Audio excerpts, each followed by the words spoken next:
All right, now that we know, or we've discussed how we figure out the quantity, we move on to the cost formulas that are possible to figure out the cost of the inventory that we're selling and that's left at the end of the year.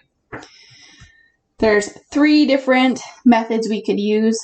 The first is specific identification, second is FIFO, and third is the average cost. So we'll go into these in detail. But as I said, the number of units, that's the easy part. Doing the count, figuring out what's left, as well as when we sell something, it's easy to know how many are being sold. But when we're figuring out the values of our ending inventory and cost of goods sold, we need to know, yes, the number of units, and this should really say owned. We need to know the number, but we also need to know the unit cost.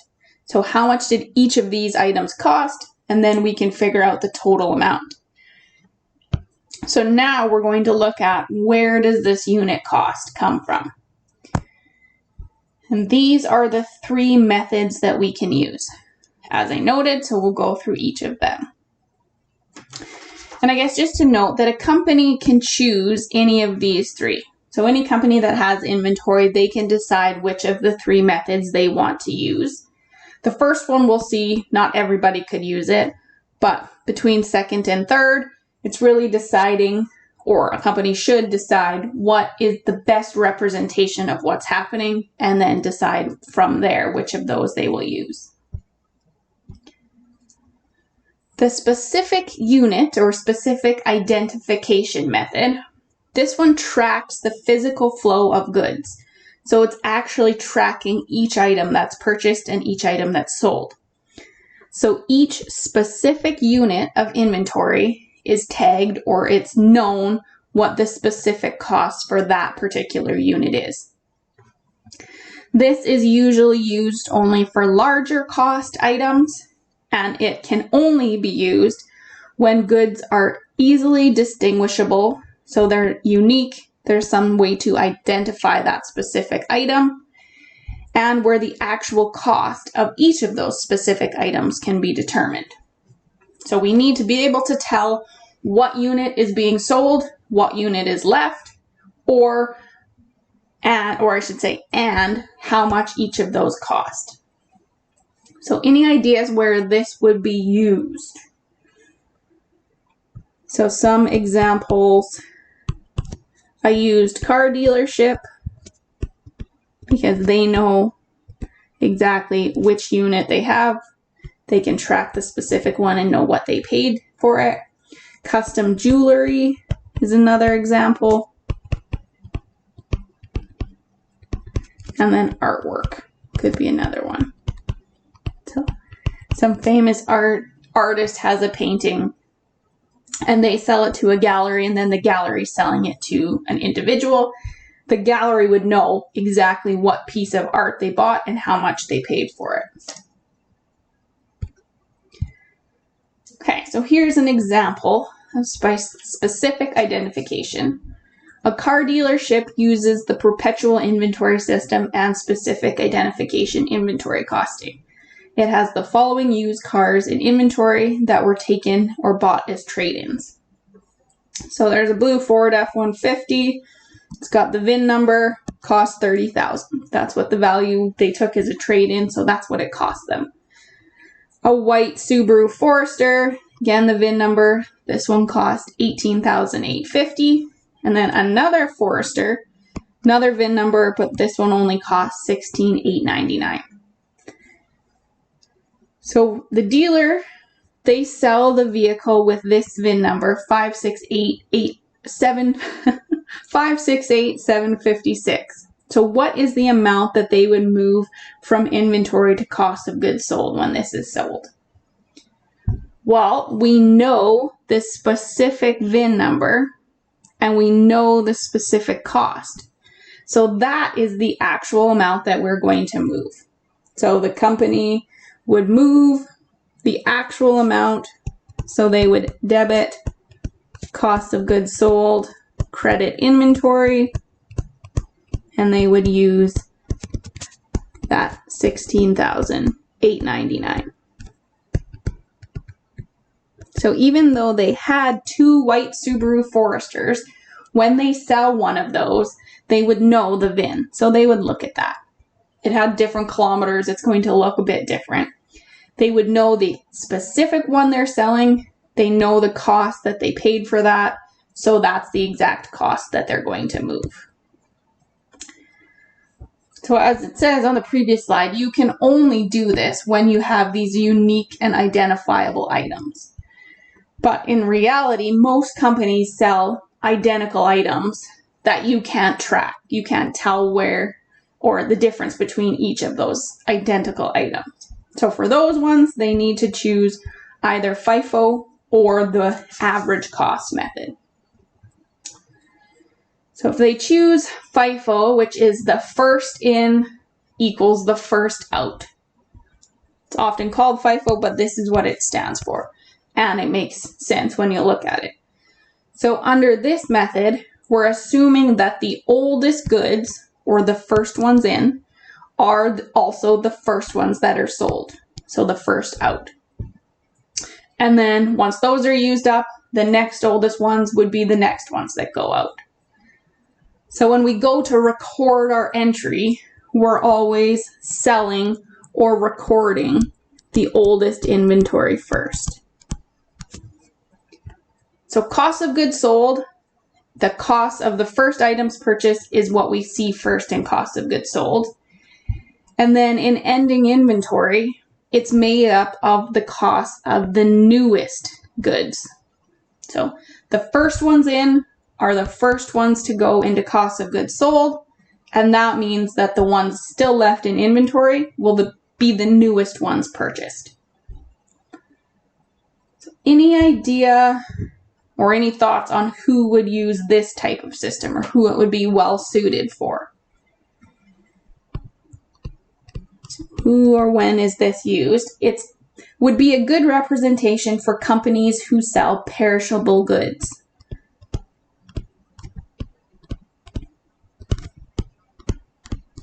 So goods that will go to waste if they're not sold quickly.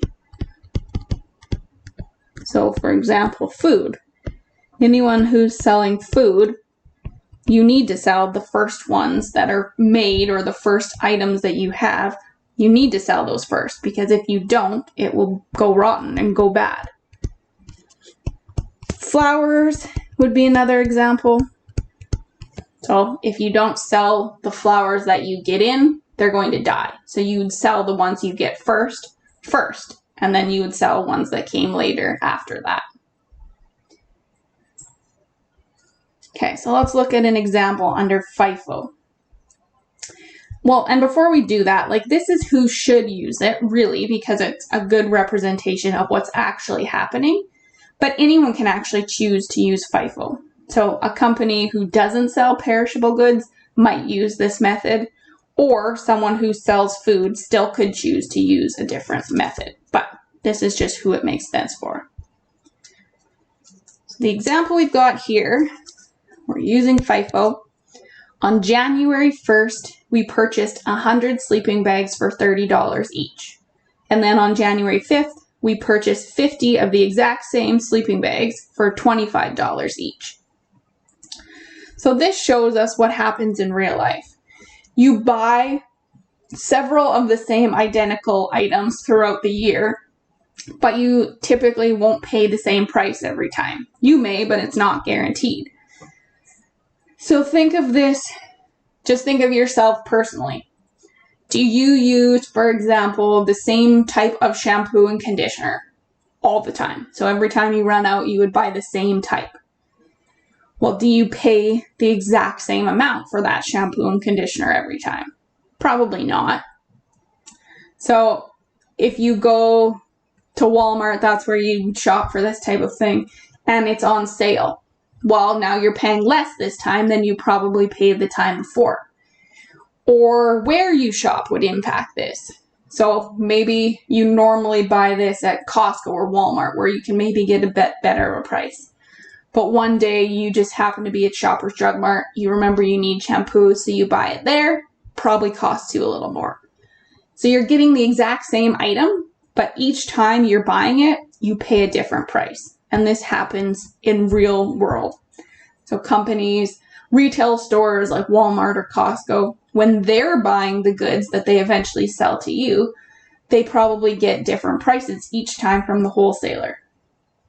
So maybe they get a special, one of those quantity discounts we talked about. So they buy a large quantity, they get an even better price.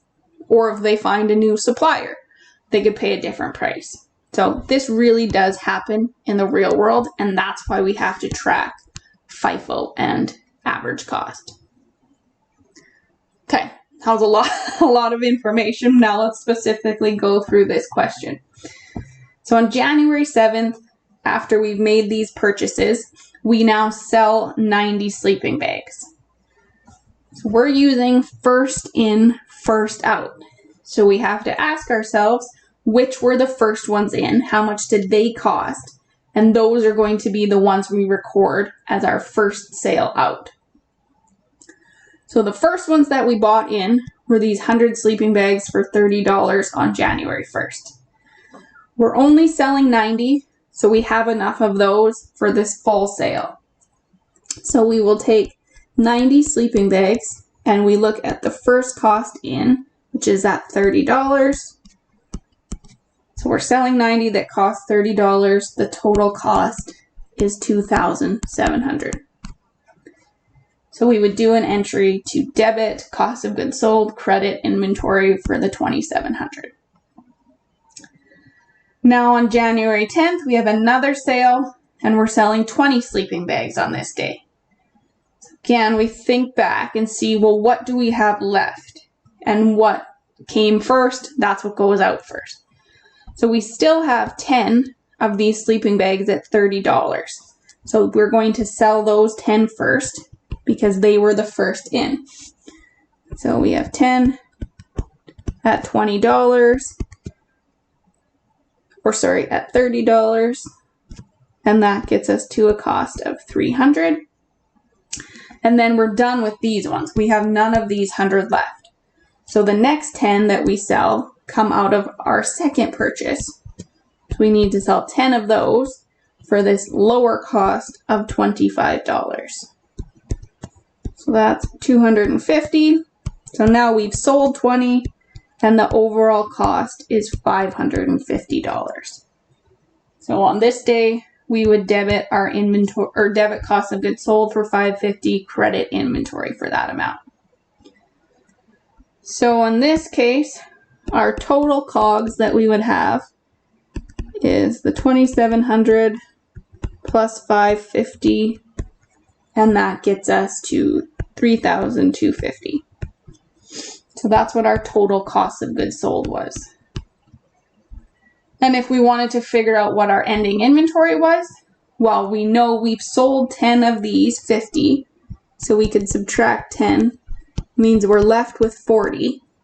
So 40 times 25, that would be our ending inventory balance. So FIFO, we always sell or record the sale at the first ones in. So whatever the first price was, that's the cost that goes out first. Okay, and the third method that you could choose is called the average cost.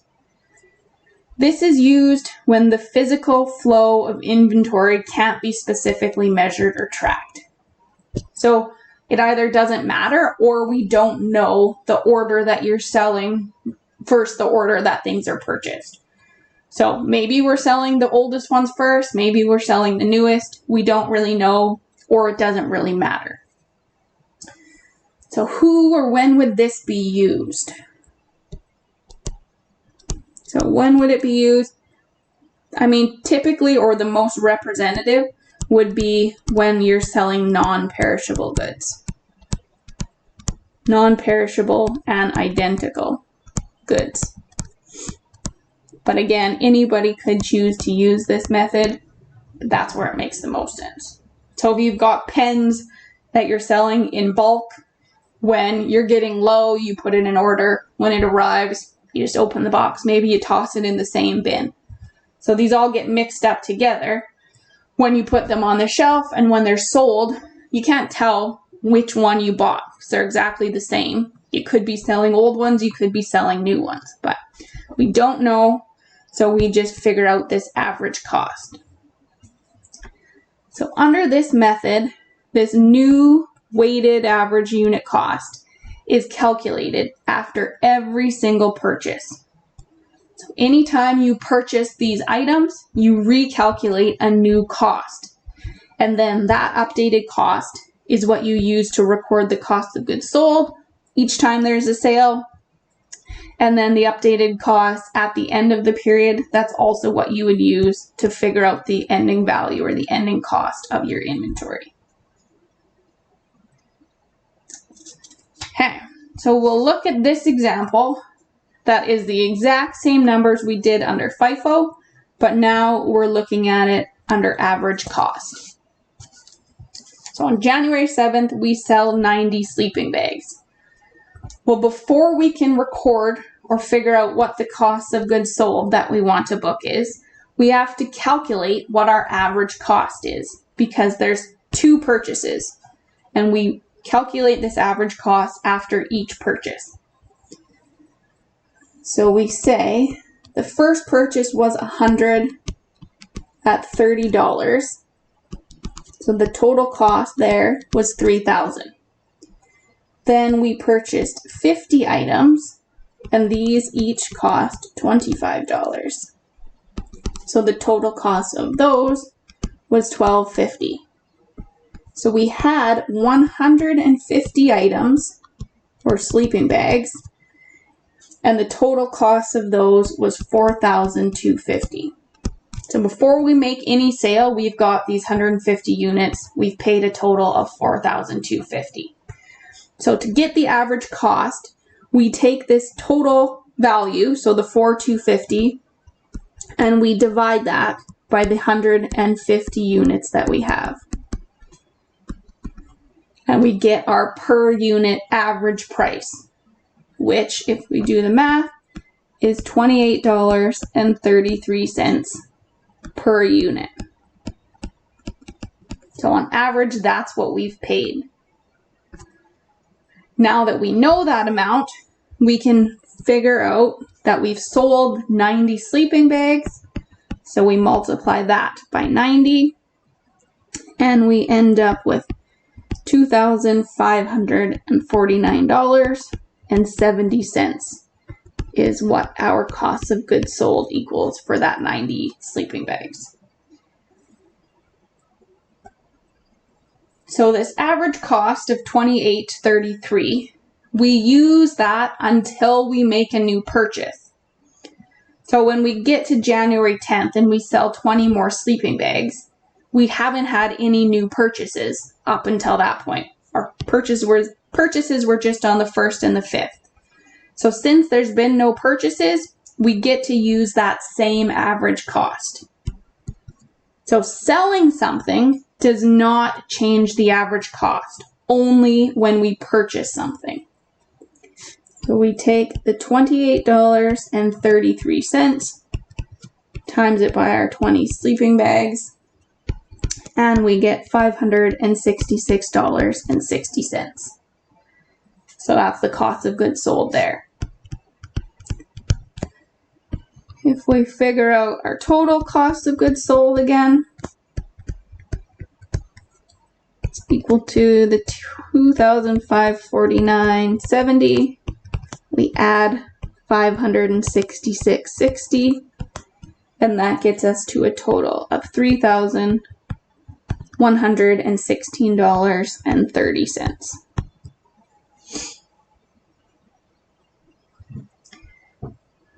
So if, say, on January 11th, we made another purchase of 50 sleeping bags at a different price, we go back and we would now need to calculate a new average cost based on that purchase. And then the next time we make a sale, we would use that updated cost.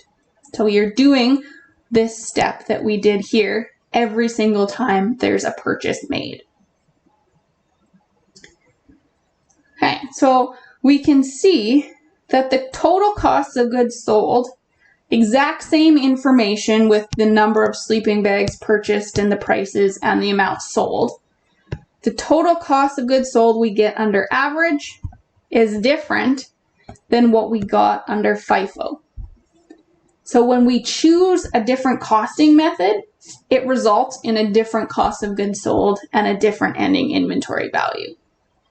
So that's why companies, they can choose each of these and they decide what works for them. We'll look at in a few videos in the future why they might choose one over the other. But just for now, important that we note we used the exact same example, we got a different value. Okay, so those two examples that we just did, those were really simple. We just had 2 purchases and then 2 sales. In reality, we often see many more purchases and sales and they're intermingled. So because of this, we need to have a better way to track the inventory. And the way that we do this, I've given you or posted on Blackboard this inventory costing template.